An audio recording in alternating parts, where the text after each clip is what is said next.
A retired Special Forces operative got a message from God to take a souped-up muscle car into the heart of a war zone armed with nothing but a Bible and balls of steel to save starving children. Sounds like the plot of an 80s action movie. But what if I told you all this already happened in real life? Hi, I'm Crate13, and I despise Ashley Home Furniture customer service. Today we're talking about Helge Meyer, dubbed God's Rambo for his actions during the Yugoslav wars, where he saved countless amounts of civilians and other children that were stuck in the conflict. And he did it all in style. Not much is known about Meyer before his little escapade in Bosnia, so dear viewer, you're in luck, because this episode we're getting right into the action. The reason Meyer was qualified to do all this hero stuff was because he was a former Danish Jaeger Corps operative. Meaning he was trained by and fought alongside with Green Berets all throughout the 80s and deployed to Iraq during Desert Storm. He thought beating the Iraqis would be the perfect send-off to his career. He would retire shortly after the war, thinking he couldn't top beating one of the biggest armies in the world in just a few weeks. But boy, was he wrong. But during retirement, he was able to get into a hobby that many boomers share. Muscle cars. Helgi specifically got himself a 1979 Camaro, which was in excellent condition. And Helgi would enjoy retirement for all about 5 minutes. You see, Yugoslavia was currently in the process of un-Yugoslaviaing, and Helgi saw all this on the news. By the late 80s, their charismatic dictator, Joseph Tito, had croaked, and the nation was falling apart at the seams. You see, Yugoslavia wasn't like other European nations, at least at the time. You see, instead of being a united monoculture and ethnicity, Yugoslavia was comprised of multiple different Slavic peoples. Which on paper doesn't sound that bad. Until you look at a history book. 1. Yugoslavia's main three nations, being Serbia, Croatia, and Bosnia-Herzegovina. This thing came from Bosnia, son!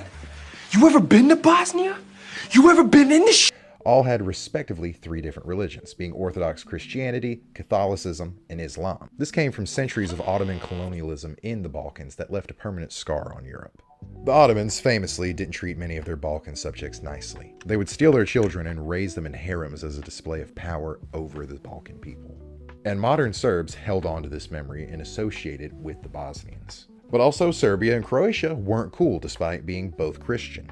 The Catholics had sacked Constantinople in one of the Crusades a long time before this, and many Orthodox believe that the sacking, along with Catholic nations in action after the Crusades, led to the direct downfall of Byzantium, and main seat of the Eastern Orthodox Church. But also looking back just 40 years before Yugoslavia split apart, Croatia was on some wild shit. The Ustasi was a fascist-aligned group that sided with the Germans during World War II. They would launch a coup in Croatia and become the main governing power there throughout the entire war. The atrocities that they committed during the war, primarily against their Serbian countrymen, were some of the worst done in the entirety of the war by any side. And that includes the Japanese and what they did to China. And this was in the living memory of many people who were now in positions of power in Serbia. So when they saw their chance, they wanted revenge against the populations of Croatia and Bosnia. Look, if I was to get into the details of Balkan-on-Balkan racism in the wars of the 90s that followed, I would easily be sitting in this chair for hours. But thankfully, I already made a video where I kind of already broke down the tensions in Yugoslavia leading up to the war, if you want to go check that one out now. All you need to know is that this was an ethnic war, and not a lot of mercy was shown on either side. Civilians were being murdered, and mass starvations were common. Genocides were being conducted. So our hot rod hero is watching the news and feels a calling from God himself. Go help the people, go feed the children. So Helgi set out to do this. The only problem is, how's he going to do this? Well, he reached out to the United Nations at first and said, God told me to drive into an active war zone and to deliver formula and toys to the children there. To which the United Nations, understandably, said, hey man, I appreciate it, but we're good. So after that, he drove over to Hamburg in Germany to where a US Air Force base was located where he knew some guys. He met with the airmen there and explained his plan. And after hearing this, they responded in a very American fashion, by MTV pimping his ride with some of the most advanced military specs they could manage. They welded armor to the second-gen General Motors F-Type body, fitted Kevlar inserts to the doors, and upgraded the 5.7-liter V8 350 from 220 horsepower to 440 horsepower. They popped some nitrous oxide canisters in there and attached a hood blower.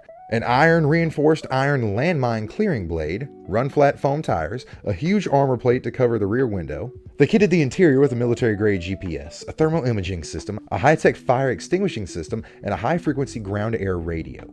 They pulled all the interior lights out so the car could run in complete darkness, using only Meyer's thermal and night vision goggles for navigation. And they painted the entire thing with matte black stealth paint that wouldn't pop up on enemy thermal or radar because this is what they were putting on fighter jets. The only part of the car that wasn't black on black and very difficult to see was a little tiny yellow rubber ducky that they put in between the grille, which you can kind of see here. After committing probably multiple security violations, the airmen gave him back his car, and they raised over $12,000 worth of food, formula, and toys for the children of Yugoslavia. They also gave Meyer a flak jacket for armor as well as a helmet, which came in handy later. But as Meyer was walking out the door, they also offered him some guns for protection. And this was the only supplies that Meyer turned down. He raised his Bible in his hand and said, "This is the only protection I need." And with this cinematic one-liner, he was off. He would arrive in Croatia in 1992, and his work would begin. He would speed across the broken Yugoslavia, giving aid and help to any that needed it. It didn't matter if they were Croat, Serb, or Bosnian, Christian or Muslim. If someone needed help, he was their man. Helge wrote a book about his adventures, and this is a little part he wrote about one of his times in Bosnia. Everyone was dirty and clearly malnourished, and I got soap, water, and food and baby formula for my Camaro. The young mother washed herself and her child and gave the newborn something to eat. We sat around the candle silent for a while. The old man read carefully in his Quran, and I in my Bible, which is my constant companion. Then I pulled back into my car and was about to slip into my sleeping bag when someone knocked on my window. It was the young woman who had put her baby on my bare chest. I will never forget this moving moment in my life. But these moments weren't easy to come by. Helge basically had to dodge everyone. Militias roamed cities everywhere. Military convoys, along with helicopters and jets, patrolled the skies. Militants could take one look at Meyer's car and realize he was no ordinary civilian. And they especially would tell when he would blow through their checkpoints at 80 miles an hour. They would give chase, but no one could catch him. Anytime someone would get close, Meyer would hit his nitro and disappear into the night. But he still took some shots. His car was riddled with bullets, but the panels that were welded on saved him from any serious injury. But on one instance, that Kevlar helmet saved Helgi's life when a bullet was shot and hit him in the head, but his helmet stopped it. He spent the next 3 years zipping through roadblocks, dodging IEDs and genocidal madmen to complete his mission.